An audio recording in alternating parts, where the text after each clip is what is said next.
Some folks out here believe the desert only takes, but Elias learned that the dust remembers exactly what you leave behind, paying its debts in the dead of night when you least expect it. The wind had been scraping against the dry wooden walls of his cabin for hours, carrying the sharp scent of sagebrush and miles of empty earth. Elias sat alone by the fading hearth, his worn boots resting near the glowing embers. He was a man made of quiet miles and hard weather, his face lined like a map of the Badlands, and his hands, rough as bark, held a stillness that only comes from outliving your own expectations. The fire snapped, sending a single spark upward before it died in the cold air.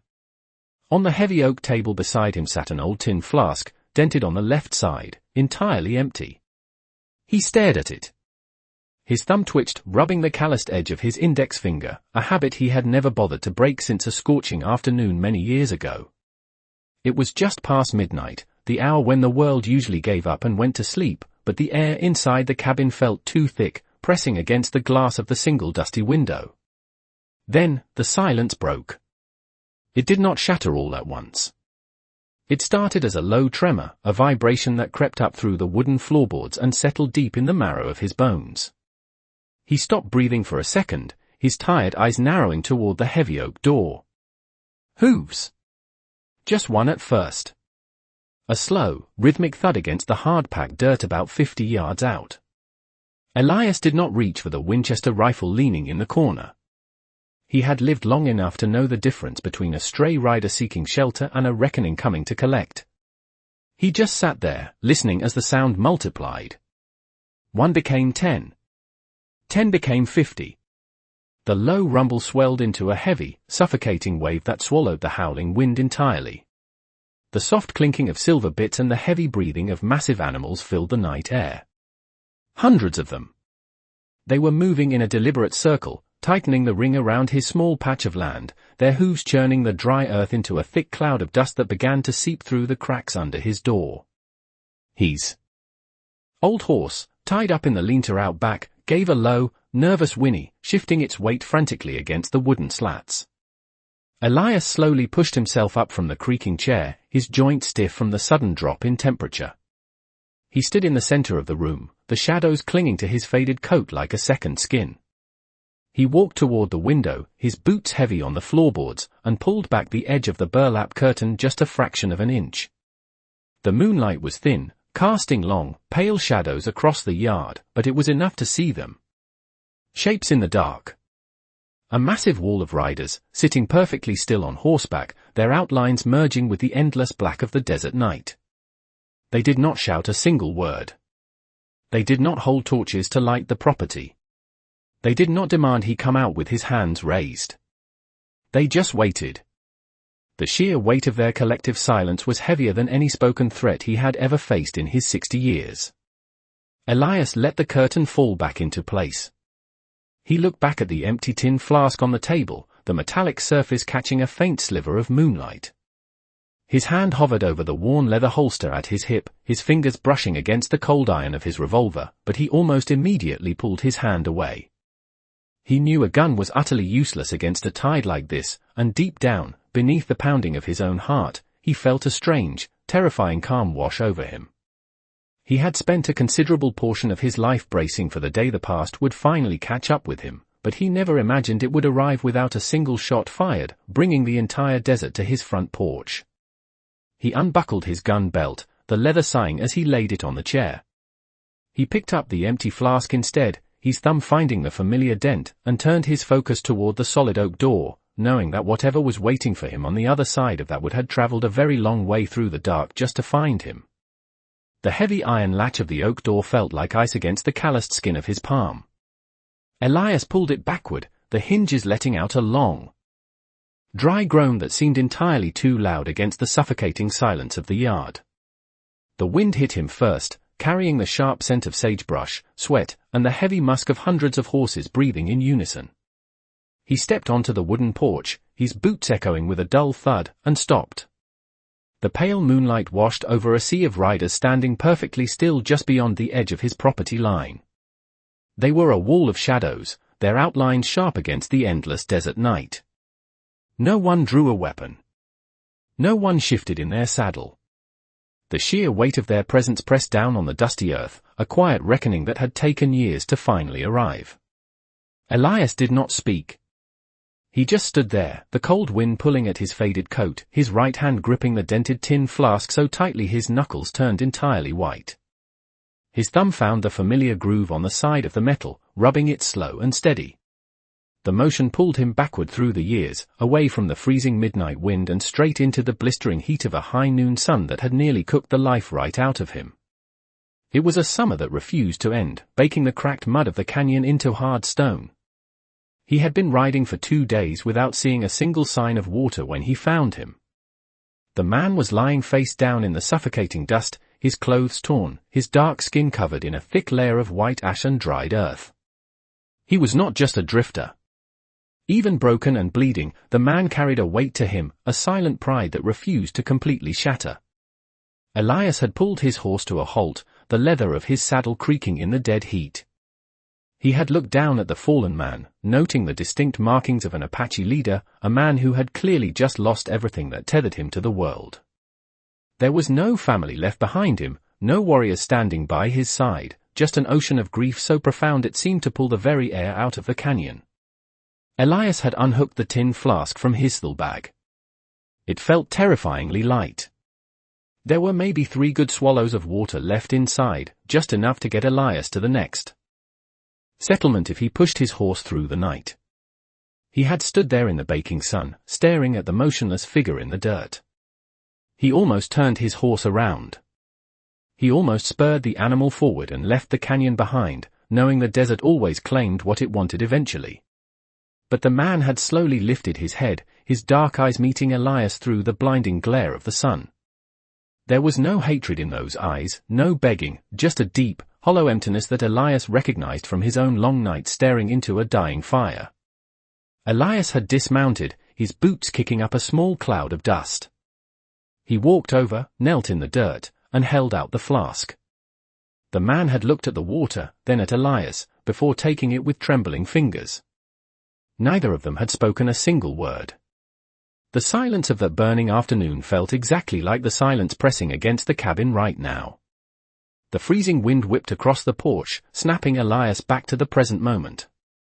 He blinked, his tired eyes focusing on the massive line of warriors waiting in the dark.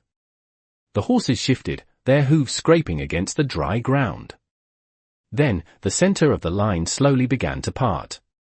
The riders moved their mounts aside with absolute precision, creating a narrow path straight through the middle of the imposing wall of shadows. A single rider began to walk his horse forward, emerging from the darkness and stepping into the pale light of the moon. The rhythmic thud of the approaching hooves echoed across the empty yard, beating a slow rhythm into the frozen night air. Elias did not take a step back. He simply lowered his hand, letting the empty flask rest against his side, waiting for the past to finally cross the distance and look him in the eye. The lone rider halted his massive painted stallion exactly where the pale moonlight met the deep shadows of the yard, leaving his face obscured in the dark. The distance between them was no more than 30 feet, but it felt like a vast, uncrossable canyon. The silence stretched, thick and heavy, broken only by the cold wind whistling through the cracks of the wooden porch and the occasional stamp of a horseshoe against the hard-packed earth. Elias stood his ground, the freezing air biting through his thin coat, his thumb still resting on the dented side of the tin flask. He did not speak. He had lived out in this punishing territory long enough to know that words meant absolutely nothing when the desert came to collect. Suddenly, a sound rippled through the night air, sharp and unified, tearing through the quiet. It was the distinct, terrifying groan of seasoned hickory wood bending under extreme pressure, accompanied by the tight squeak of stretching animal hide. In perfect unison, hundreds of warriors hidden in the shadows raised their bows, pulling the thick strings back to their cheeks. The thin moonlight caught the deadly iron tips of countless arrows, all of them pointed directly at the center of the small wooden porch. The sheer scale of the threat was paralyzing. Elias could feel the weight of those unseen eyes locking onto his chest, a suffocating presence that made his lungs burn. He was standing completely exposed, an old man with tired bones and a bad knee, holding nothing but an empty metal container against an entire indigenous nation. For a fraction of a second, his right hand trembled. The primal instinct to survive screamed at him to dive backward through the heavy oak door, to grab the Winchester rifle leaning by the stone fireplace, to at least die fighting like a proper frontiersman. He almost moved. His leather boot shifted against the wooden floorboards, the heel scraping softly against the grain. But he forced himself to stop. He looked at the vast wall of drawn weapons, then looked back at the lone rider waiting in the dark, and slowly exhaled a breath he did not realize he had been holding. He simply let his hand fall to his side, leaving the flask visible against his leg. He would not run. If this was the night the ledger was finally balanced, he would stand and face it in the open air. The wind died down for a brief, agonizing moment, leaving the yard in absolute, breathless anticipation. The massive horses shifted their weight, their hooves grinding into the dry dirt, but not a single arrow flew. The tension hung in the freezing air, sharp enough to cut bone, waiting for a command that did not come. Instead, the lone rider slowly raised his right arm, his open palm facing the starless sky. It was a subtle, almost effortless motion, yet it carried an undeniable, absolute authority. Instantly, the terrifying sound of stretching leather reversed. The warriors lowered their weapons as one, the iron tips disappearing back into the safety of the dark. No one shouted a battle cry. No one spurred their mount forward. There was only the quiet rustle of boughs resting back against leather saddles. It was a terrifying display of overwhelming power, completely controlled, completely restrained. Elias blinked, his tired eyes straining through the gloom, as the rider gently nudged his stallion forward. The horse took 3 slow, deliberate steps into the silver light, finally revealing the man sitting in the saddle. Time and the brutal western sun had carved deep canyons into his face, turning his skin into weathered copper, but his posture was as unyielding as the mountains behind him. It was the same man from the burning canyon. The same proud Apache leader who had once been reduced to nothing but ash and grief in the blistering dirt. Only now, he was not broken. He was surrounded by his people, a king returning to the very spot where a weary stranger had once handed him a second chance at life. The rider stopped just 10 feet from the porch. He looked down at Elias, his dark eyes scanning the old cowboy, taking in the gray hair, the worn clothes, and finally resting on the dented tin flask in his hand. Elias did not look away. He gripped the metal tighter, feeling the cold seep into his bones, waiting in the heavy silence to see what a saved life was truly worth in the unforgiving heart of the American West. The painted stallion let out a low, breathy snort, a cloud of white vapor rising from its nostrils and dissolving into the freezing night air. The Apache leader, the exact same man Elias had found baking to death in the cracked canyon mud so many years ago, sat perfectly still in his leather saddle for what felt like an absolute eternity. His dark eyes, unreadable under the harsh shadows cast by the pale moon, remained locked onto the tired old cowboy standing on the wooden porch. Elias did not flinch. He could feel the brutal cold biting through the worn threads of his faded coat, chilling the nervous sweat at the base of his neck, but his heavy boots remained firmly planted on the creaking floorboards. His right thumb continued its slow, methodical rubbing against the dented side of the empty tin flask resting against his thigh. It was the only movement he allowed himself, a small physical tether to a memory that suddenly felt heavier than the wind howling through the valley. Then, with a fluid, deliberate grace that completely belied his weathered appearance, the leader swung his leg over the saddle and dropped to the hard-packed earth. His moccasins hit the dirt with a soft, muted thud, kicking up a tiny swirl of silver dust that was instantly carried away by the crosswind. He stood tall, his broad shoulders squared against the dark horizon, and began to walk toward the steps of the porch. Every single step he took seemed to echo across the silent yard, a steady, measured cadence that commanded the absolute, undivided attention of the hundreds of armed warriors waiting in the suffocating darkness behind him. Elias watched him approach, his tired eyes noticing the faded beadwork on the man's chest and the deep lines carved into his copper skin by a lifetime of surviving the unforgiving American West. When the leader finally stopped at the base of the wooden steps, the distance between them was nothing more than a simple arm's length. Elias could faintly smell the sharp scent of wood smoke and dried sagebrush clinging to the man's heavy garments. For a long, agonizing moment, neither man moved a muscle. The vast, empty desert surrounding the tiny cabin seemed to hold its breath, waiting for a spoken word that would never come. The leader slowly lowered his gaze, his dark eyes tracing the line of Elias's arm all the way down to the battered metal container gripped tightly in his rough hand. A brief flicker passed behind the indigenous man's eyes, a silent acknowledgement of the water that had once bound their fates together in the sweltering heat of that forgotten afternoon. Without a single change in his stoic expression, the leader slowly reached his right hand inside the heavy folds of his hide jacket. Elias felt his throat go completely dry. The primal instinct to reach for his heavy iron revolver flared up again, a sudden spike of survival adrenaline that made his fingers twitch uncontrollably, but he forced his hand to stay exactly where it was. He had made his choice when he opened that oak door, and he would stand by it. The leader withdrew his hand, his closed fist hovering in the cold space between them.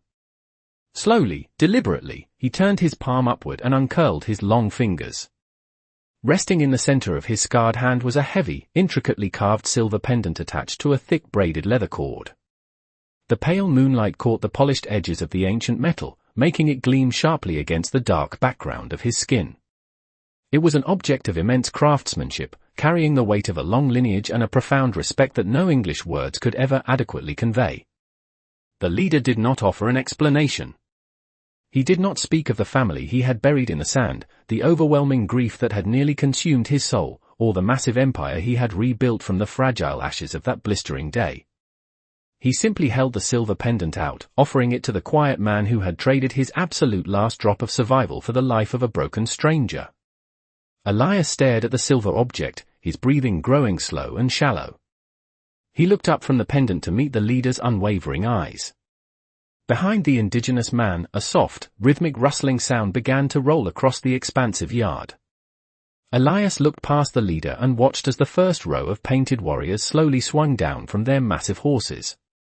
They did not make a sound. They hit the dirt in perfect unison, stepping forward into the silver light. Then, the warrior standing directly behind the leader slowly bent his left knee and lowered himself to the dusty ground. The man next to him did the exact same thing. Then another. Then 10 more. Like a heavy wave spreading across a dark ocean, the motion carried backward through the massive crowd. Dozens of hardened men, then hundreds, all dropping silently to one knee in the freezing dirt. The sheer scale of the gesture was overwhelming, a tidal wave of respect that completely swallowed the tiny wooden cabin and the solitary old cowboy standing on its porch. Elias stood absolutely paralyzed, the cold wind whipping his gray hair across his eyes, his rough hand still wrapped tightly around the empty tin flask, as he bore witness to the terrifying, beautiful silence of a debt finally paid in full. The visual of hundreds of men kneeling in the frozen dirt was something Elias knew his tired eyes would never fully comprehend. The wind howled across the desolate valley, pulling at the worn collar of his faded coat, but the sound seemed to belong to another world entirely. Right here, on the edge of his wooden porch, the silence was absolute and suffocating. The Apache leader stood completely motionless, his hand still extended, offering the heavy silver pendant to a man who had nothing left to give. Elias looked down at the intricate carvings on the metal, tracing the ancient lines with his gaze, before slowly shifting his focus back to the weathered face of the man standing before him. There were 1,000 English words that could have been spoken in that exact moment. Words of profound gratitude, of shared survival, of the strange paths that bring two dying men back together in the vast emptiness of the American West. But the leader did not offer a single one. He did not need to. The desert had a way of stripping away everything that was unnecessary, leaving only the raw, undeniable truth standing in the dust. Elias felt a sudden, sharp ache in his throat. He slowly raised his right hand, the one gripping the empty tin flask, but stopped halfway. The flask was entirely worthless, dented from years of hard falls, holding nothing but the stale memory of a blazing summer afternoon. Yet, it was the only thing that tied them together. He lowered the metal container and instead reached out with his left hand, his thick, calloused fingers trembling just a fraction of an inch before they finally touched the cold silver. He lifted the pendant from the leader's palm. The heavy metal felt incredibly cold against his rough skin, a physical weight that anchored him to the freezing reality of the midnight yard. As soon as the silver left his hand, the leader slowly lowered his arm. He did not smile. He simply offered a single, shallow nod, a quiet dip of his chin that carried more respect than any spoken vow. Then, he turned his back. The motion was the only signal the waiting army needed. In perfect, terrifying unison, the hundreds of hardened warriors rose from the dirt. The sudden rustle of heavy hide garments and the creaking of leather saddles echoed across the property like the breaking of a massive ocean wave. The leader walked back to his painted stallion, his moccasins silent against the hard-packed earth, and smoothly swung himself up into the saddle. He did not look back at the cabin. He simply gathered the thick leather reins in his hands and gently nudged his horse forward. The massive wall of riders parted for him once again, and then, slowly, they all began to move. They did not ride away in a furious cloud of dust and thunder. They turned their horses and walked them back into the endless black of the desert, a slow, deliberate retreat that felt more like a fading shadow than a departing army. Elias stood completely frozen on the wooden planks of his porch, listening to the rhythmic thud of thousands of hooves growing fainter and fainter as they dissolved into the howling wind. The sharp scent of sagebrush and churned earth lingered in the air, a heavy reminder of the impossible tide that had just washed over his small patch of land. Minutes passed. Then an entire hour. The temperature continued to drop, biting deep into his aching joints and chilling the sweat on the back of his neck, but he could not bring himself to turn around and walk back through the heavy oak door. The yard was entirely empty once again, looking exactly as it had before the midnight hour, save for the massive expanse of torn dirt left behind by the horses. Elias looked down at his two hands resting at his sides. In his right hand, the dented tin flask, still completely empty. In his left hand, the heavy silver pendant, gleaming faintly under the pale light of the descending moon. He closed his fingers tightly around the cold metal, his thumb finding a smooth groove along the edge of the silver, and just stood there in the dark, letting the freezing desert wind wash over him while the rest of the world slept. The freezing wind that had scoured the desolate valley all night finally began to lose its bitter edge as the first faint bruised purple of dawn crept over the jagged eastern ridge. Elias had not moved a single inch from the edge of the wooden porch for several hours.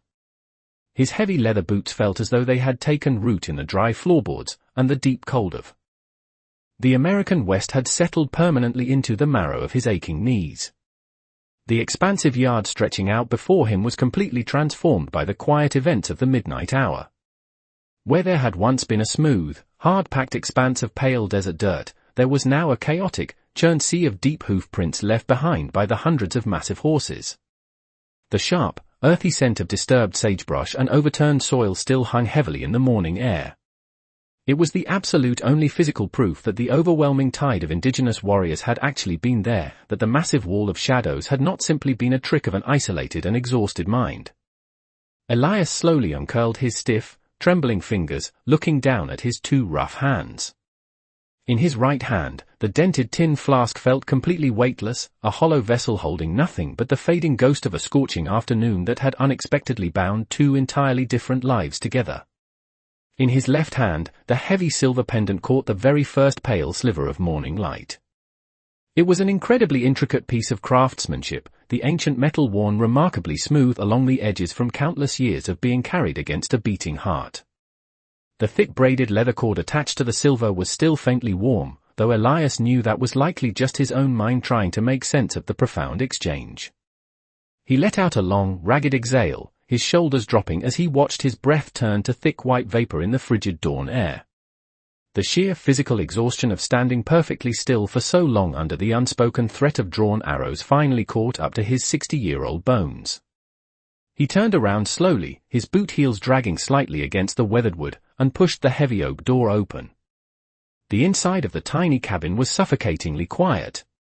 The fire in the stone hearth had burned down to nothing but pale grey ash many hours ago, leaving the small room just as freezing as the open desert outside. Elias walked over to the sturdy oak table standing in the center of the room. He did not bother to strike a match to light the oil lantern hanging from the ceiling rafter. There was just enough pale morning light bleeding through the single dusty windowpane to see exactly what he was doing. He gently set the empty tin flask down on the rough wood. It made a hollow, metallic clatter that echoed far too loudly in the silent space. Then, he placed the heavy silver pendant right next to it. The thick leather cord settled silently against the grain of the table. He stood there in the growing dawn for a very long time, his hands resting on his hips, just staring at the two objects resting side by side. One was an item of absolute desperation, battered and entirely worthless to anyone else in the entire world. The other was an artifact of immense honor and undeniable authority, a silent declaration of a life debt paid in full by a stoic man who had somehow built a massive empire from the broken ashes of his own profound grief. Elias slowly reached up and rubbed a calloused hand over his tired face, feeling the deep lines and the coarse silver stubble that covered his jaw. He had spent his entire life surviving out here in this unforgiving territory, always believing that the desert only knew how to take things away. He had watched it silently claim good horses, strong men, and years of back-breaking labor without ever offering a single apology.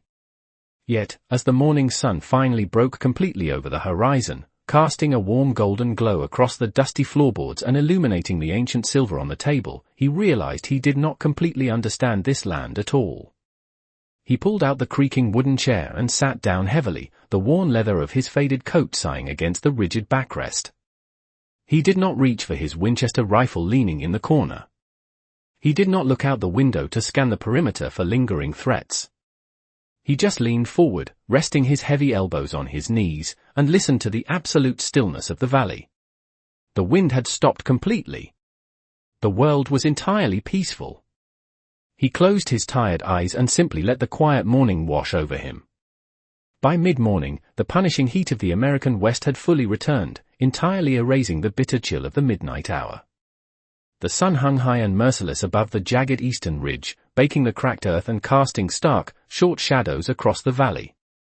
From a distance of about 5 miles away, the small settlement of Red Creek had seen the massive cloud of dust rising into the night sky, a terrifying omen that usually meant only one thing out in this isolated territory. Deputy Thomas Miller had been the only man willing to saddle his horse at first light and ride out to investigate. He was a young man, still unaccustomed to the harsh realities of the frontier, and his hands were trembling slightly as he gripped the leather reins. He had followed the massive trail of disturbed earth for the last hour. It was not just a simple set of tracks. It was a chaotic, violently churned highway carved deep into the hard-packed dirt by thousands of heavy iron horseshoes. The sheer scale of the trail made Miller sick to his stomach.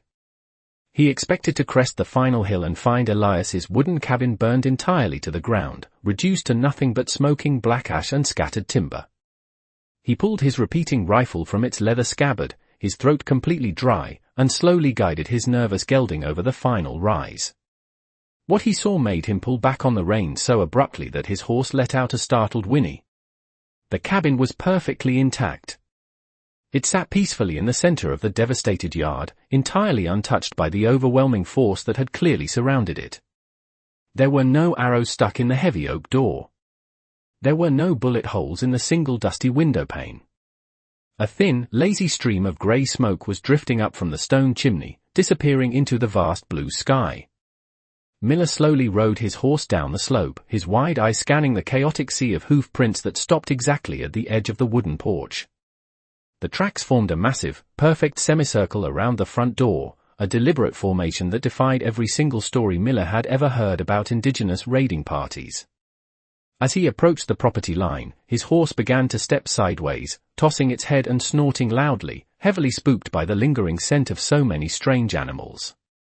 The heavy oak door of the cabin slowly creaked open. Miller immediately raised his rifle, his heart hammering wildly against his ribs, but he lowered the barrel just a fraction of a second later. Elias stepped out onto the porch.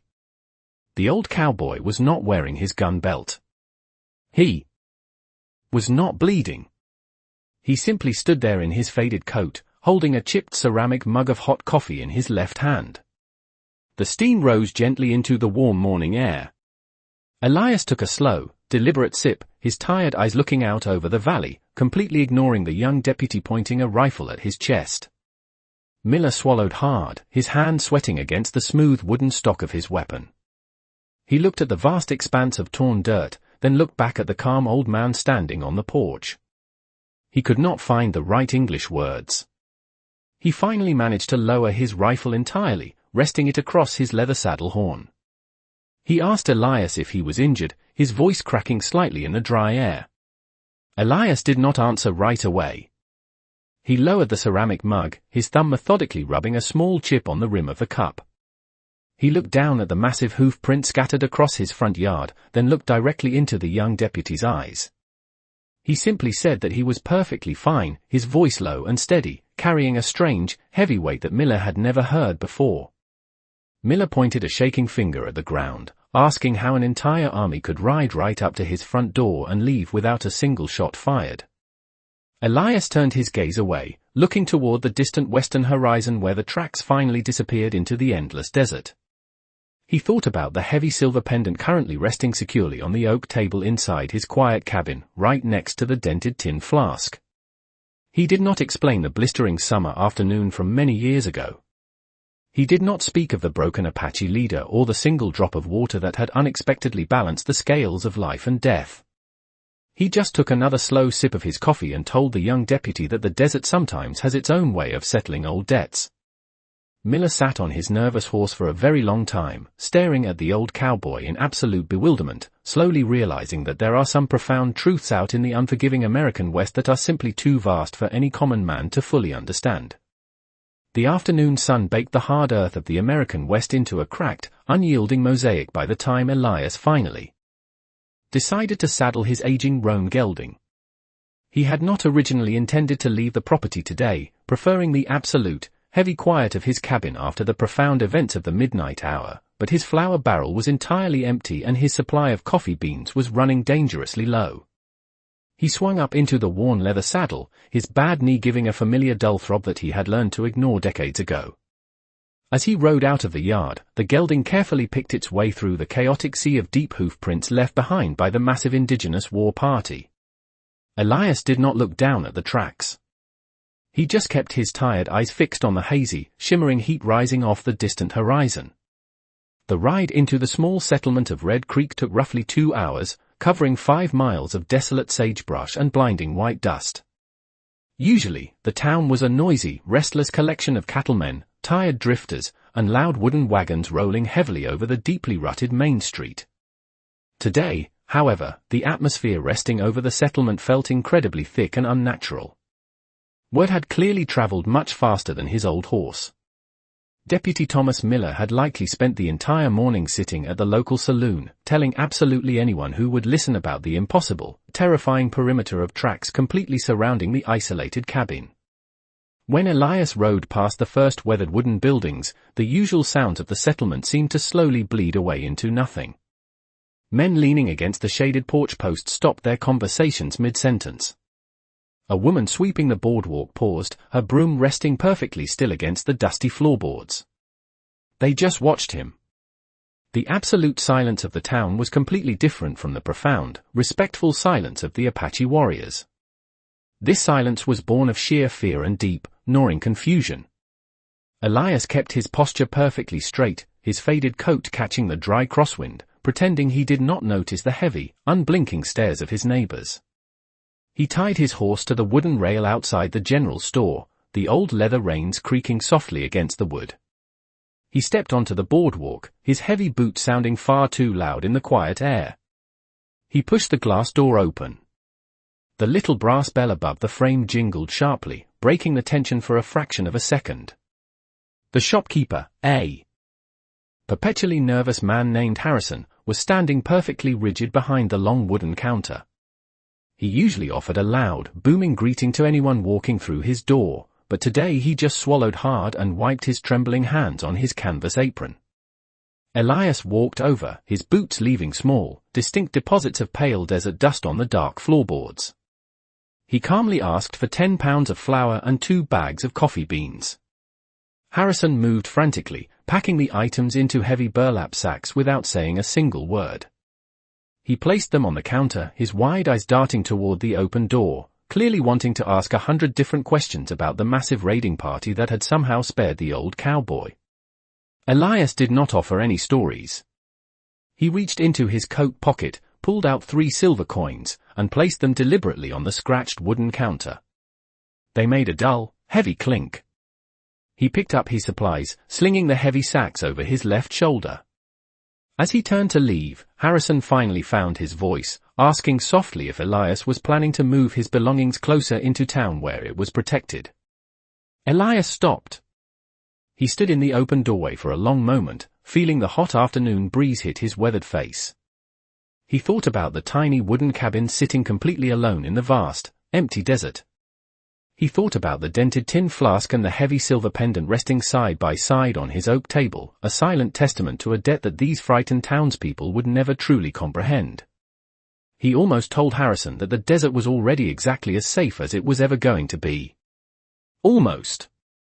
But the words felt entirely useless. He simply adjusted the weight of the burlap sacks on his shoulder, gave a single, slow shake of his head, and stepped back out into the blistering sunlight, leaving the nervous town behind as he began the long ride back to the only place that felt like home. The ride back to the isolated cabin felt remarkably longer than the journey into town, though the distance remained exactly 5 miles of unforgiving terrain. The brutal afternoon sun began its slow descent toward the jagged western mountains, casting long, distorted shadows that stretched endlessly across the dried sagebrush and cracked earth. Elias let his aging roan gelding set its own steady pace, the rhythmic creaking of the worn leather saddle providing the only sound in the vast emptiness. The heavy burlap sacks resting across the horse's withers smelled faintly of roasted coffee beans and dry canvas, a small, grounding comfort against the overwhelming scale of the American West. The nervous, suffocating energy of Red Creek was completely gone now, replaced by the deep, resonant quiet that always accompanied the approaching dusk. For the first time in perhaps 20 years, Elias did not find himself constantly checking the horizon. He did not let his right hand hover near the heavy iron revolver resting at his hip. The gnawing, persistent edge of anticipation that had lived in his bones ever since that blazing summer afternoon in the canyon had simply vanished, swept away by the massive tide of indigenous warriors during the midnight hour. He reached the edge of his property just as the sky turned a deep, bruised purple. The chaotic sea of thousands of deep hoof prints still surrounded his small wooden cabin, permanently scarring the dusty yard. The tracks looked even more intimidating in the fading light, an undeniable physical ledger of the terrifying power that had chosen to spare him. Elias gently pulled back on the leather reins, bringing the tired gelding to a halt near the wooden lean-to. He swung down from the saddle, his bad knee protesting the movement with a sharp ache, and began the familiar routine of unbuckling the heavy riding gear. He brushed the horse down, the stiff bristles kicking up tiny clouds of pale silver dust, before carrying the burlap sacks up the creaking wooden steps of the porch.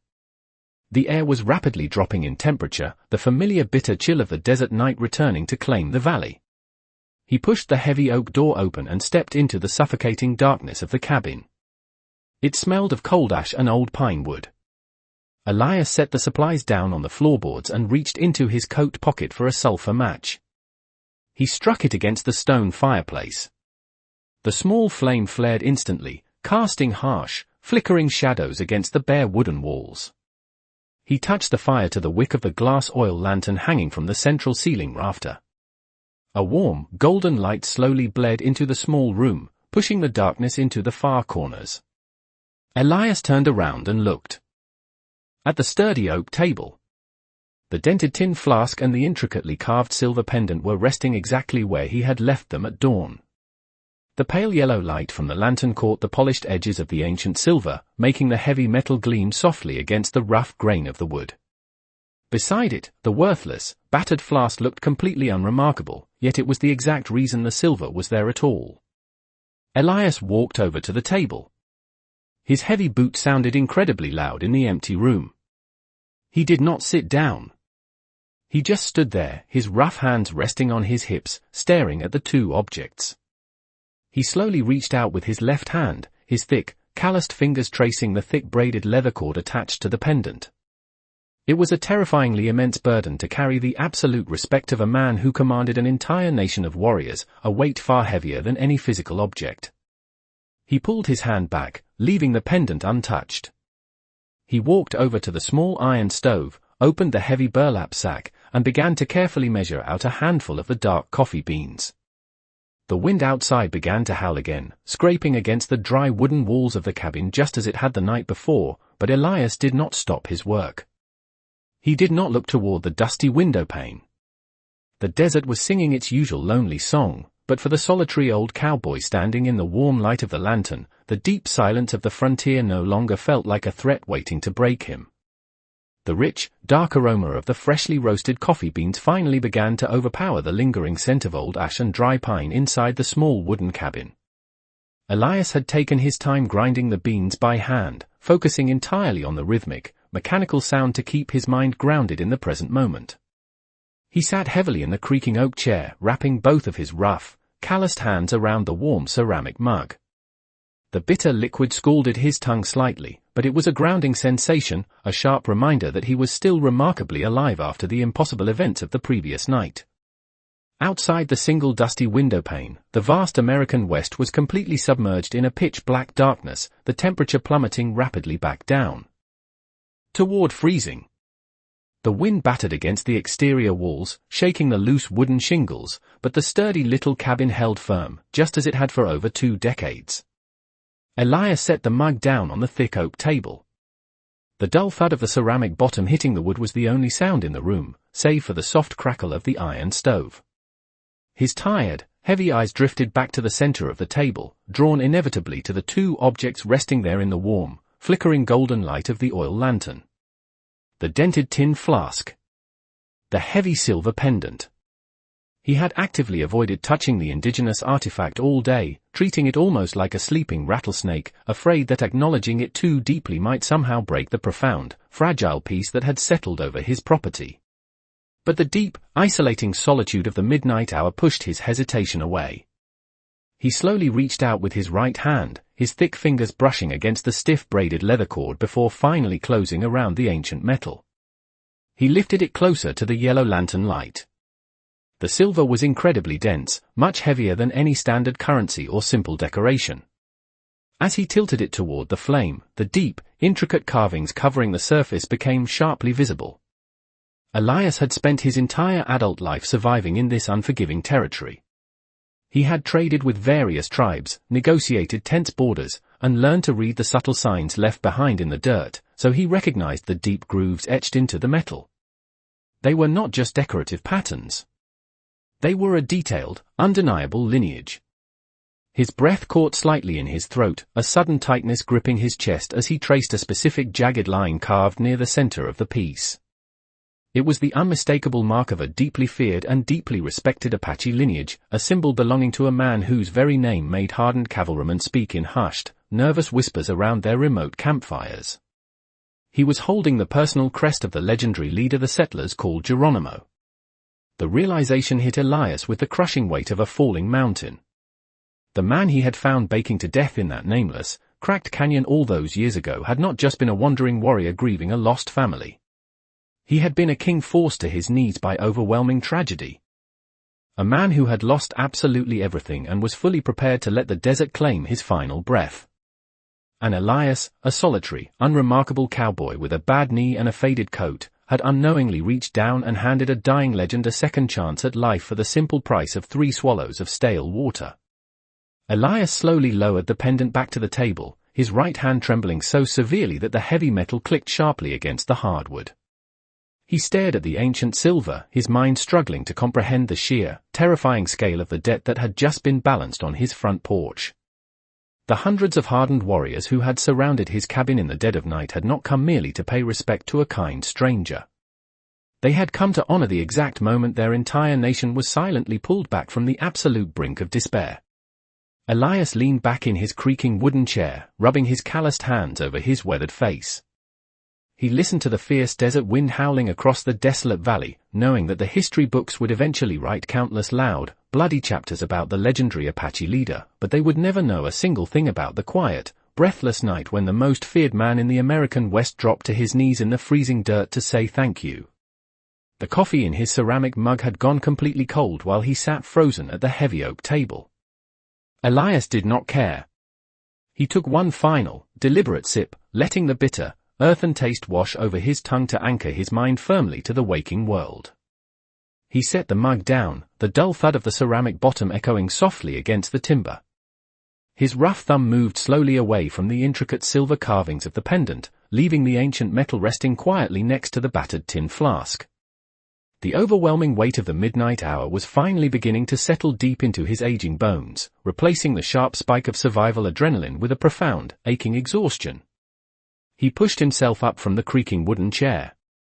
His right knee gave a sharp, familiar protest, a dull throb that flared up every single time the temperature in the cabin dropped near freezing.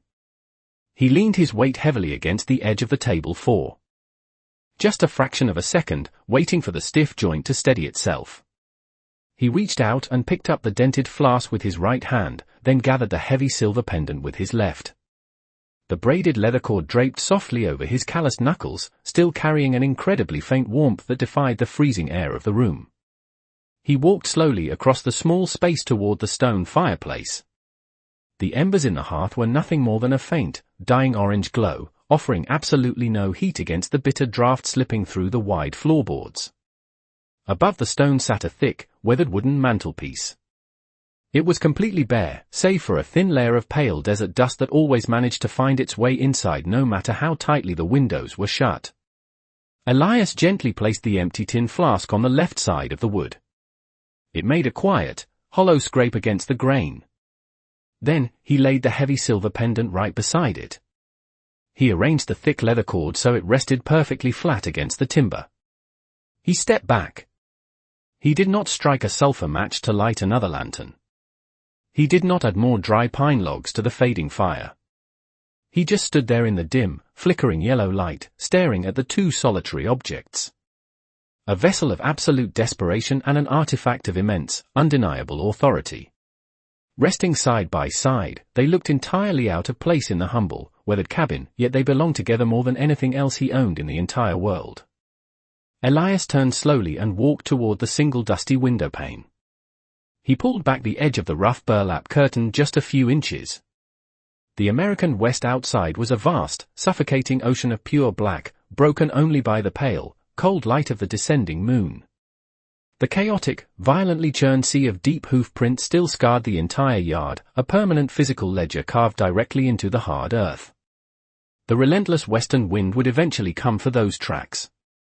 It would sweep across the desolate valley, carrying endless clouds of white sand and dry dirt, slowly filling in the deep ridges and smoothing out the broken soil until the yard looked exactly as it had before the hundreds of indigenous warriors arrived. But the wind could never entirely erase the heavy silence that had accompanied them. Elias let the heavy curtain fall back into place, plunging his view back into darkness. He walked over to the sturdy oak door. For over 20 years, his absolute final action every single night was to slide the heavy iron bolt firmly into its locking groove, securing his isolated life against the unpredictable, unforgiving nature of the frontier. He reached out, his thick fingers brushing against the cold iron mechanism. He paused. He thought about the drawn arrows waiting in the dark, the terrifying power that had deliberately chosen to lower its weapons and kneel in the freezing dirt. He thought about the man who had lost his entire family in a blazing canyon, yet somehow found the quiet strength to cross the desert simply to honor a single drop of shared water. His hand hovered over the lock for a long time. His throat felt remarkably dry. He slowly pulled his hand away, leaving the heavy iron bolt completely untouched. The heavy oak door remained unlatched. Elias turned his back to the entrance, his heavy boots sounding steady on the floorboards, and finally walked toward his small cot in the corner of the room, listening to the lonely wind howling outside, no longer feeling the need to lock the rest of the world away. The first light of dawn did not break violently across the desolate valley, but rather bled slowly through the single dusty window pane, painting the rough wooden floorboards of the cabin in pale shades of washed gold. Elias opened his tired eyes, blinking against the shifting light. He lay perfectly still on his narrow woven cot for a long time, staring up at the heavy pine rafters of the ceiling. For the absolute first time in over 20 arduous years living on the isolated frontier, he had slept entirely through the night.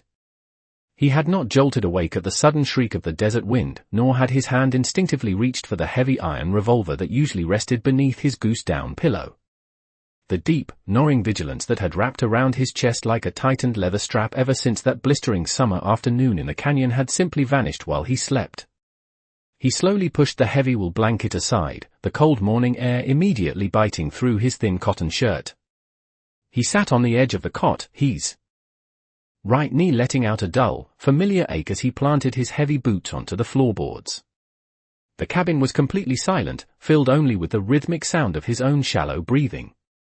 He stood up, his joints stiff and protesting the chill, and walked slowly across the small room. He stopped exactly in the center of the space and looked toward the sturdy oak door. The heavy iron bolt was still resting firmly in the open position, exactly where he had deliberately left it hours ago. The realization of what that unlocked door truly meant settled deep into his aging bones. He was no longer a solitary man hiding from an unpaid debt, waiting for the harsh American West to finally come and collect his life. He turned his weathered face toward the stone fireplace. The pale morning light caught the edge of the wooden mantelpiece, illuminating the two objects resting side by side in the dust. The battered tin flask and the intricately carved silver pendant. They looked completely undisturbed, a silent testament to the overwhelming midnight reckoning that already felt like a strange, distant dream. Elias walked over and gently ran his rough thumb over the thick braided leather cord of the Apache crest. He did not pick it up. He simply wanted to feel the physical reality of the ancient metal, to ensure that the hundreds of kneeling warriors had not just been a phantom conjured by an exhausted old cowboy. Satisfied by the cold, dense weight of the silver against his calloused skin, he pulled his hand away and walked toward the door. He gripped the iron latch and pulled it backward, the hinges letting out a long, dry groan. He stepped out onto the wooden porch. The punishing cold of the night had already surrendered to the rising sun, leaving the air crisp and entirely still. The vast, chaotic sea of deep hoof prints still surrounded his entire property, permanently scarring the dusty yard. However, the relentless crosswind of the valley was already beginning its slow, methodical work. Tiny streams of pale white sand were gently blowing across the churned earth, slowly filling in the sharp edges of the tracks, gradually smoothing the violently broken soil back into a flat, unassuming desert landscape. It would take weeks, perhaps even an entire season, but eventually, the physical evidence of the massive indigenous war party would be completely erased by the elements. Elias leaned his forearms against the weathered wooden porch rail, feeling the rough grain of the timber beneath his calloused hands. He looked out over the endless expanse of the rugged territory, watching the distant eastern ridge slowly turn a deep, vibrant crimson under the rising sun. He listened to his aging roan geldings shifting quietly in the lean-to out back, chewing softly on dried prairie grass. There were no approaching riders on the horizon. There were no hidden threats waiting in the deep shadows of the canyons. There was only the vast, undeniable emptiness of the frontier, and for the very first time since he had arrived in this unforgiving territory, the absolute silence of the desert did not feel like a terrifying warning, but rather a profound, hard-earned peace. The morning sun climbed higher into the vast cloudless sky, baking the dew off the wooden shingles of the cabin and replacing the bitter chill with the familiar, heavy warmth of the American West. Elias stepped down from the porch, his boots making a soft crunching sound against the dry earth. He walked slowly toward the lean-to, a bundle of dried prairie grass tucked under his left arm. The old roan gelding gave a low, rumbling whinny at his approach, shifting its weight and stamping a worn iron horseshoe against the dirt. Elias tossed the grass into the wooden trough and spent a long time just running a stiff brush over the horse's dusty coat. The rhythmic, scratching sound of the bristles against the coarse hair was deeply grounding. For the first time in over 2 decades, he was not rushing through his morning chores with one eye fixed anxiously on the jagged horizon. He was simply existing in the quiet space he had carved out of the wilderness. When the horse was settled, he walked over to the chopping block, picked up his heavy iron-splitting maul, and went to work on a pile of aged pine logs. The sharp, cracking echo of wood splitting apart rang out across the empty valley, a normal, everyday sound that felt entirely new. He worked until a thin layer of sweat formed on the back of his neck, his muscles burning with a familiar, honest fatigue. Carrying an armful of fresh firewood, Elias made his way back across the yard. The relentless western wind was already doing exactly what it always did, sweeping an endless tide of fine pale sand over the deeply churned hoof prints that completely surrounded his home. By tomorrow, the tracks would be nothing more than shallow indentations in the dirt. By next week, the desert would look as though no one had ever been there at all. Elias walked up the creaking steps and stepped through the open oak door, letting the warm morning breeze follow him inside. He dumped the wood into the stone hearth, the logs clattering loudly against the cold ash. He dusted off his calloused hands on his faded canvas trousers and slowly straightened his back, his bad right knee giving a familiar, dull throb. He turned his attention to the wooden mantelpiece above the fireplace. The battered tin flask and the heavy silver pendant were resting exactly where he had left them, caught in a shaft of pale yellow sunlight bleeding through the dusty windowpane. The ancient silver seemed to hold the light, gleaming with a quiet, undeniable authority, while the dented metal of the flask looked entirely worthless next to it. Elias reached out, his thick, trembling fingers hovering over the items. He did not pick up the Apache crest.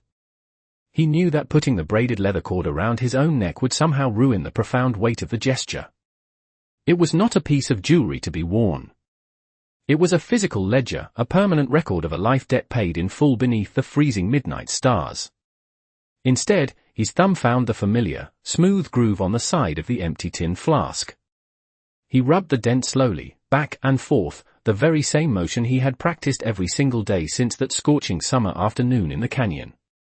It was an old habit, a nervous anchor tied to a memory of absolute desperation, but as he felt the cool metal beneath his skin now, the lingering knot of anticipation in his chest finally unraveled completely. He let his hand fall away from the mantelpiece, leaving the two objects sitting side by side in the dust. He walked over to the sturdy oak table, picked up a fresh ceramic mug of dark, bitter coffee, and walked back out onto the wooden porch. He did not bother to close the heavy door behind him. He just pulled up the creaking wooden chair, sat down, and rested his boots on the lower porch rail. The vast, unbroken landscape of the frontier stretched out before him, silent and indifferent to the fragile lives of men. Elias took a slow sip of his coffee, resting the warm mug against his knee, and simply watched the wind continue to bury the past under a slow, steady blanket of pale desert sand.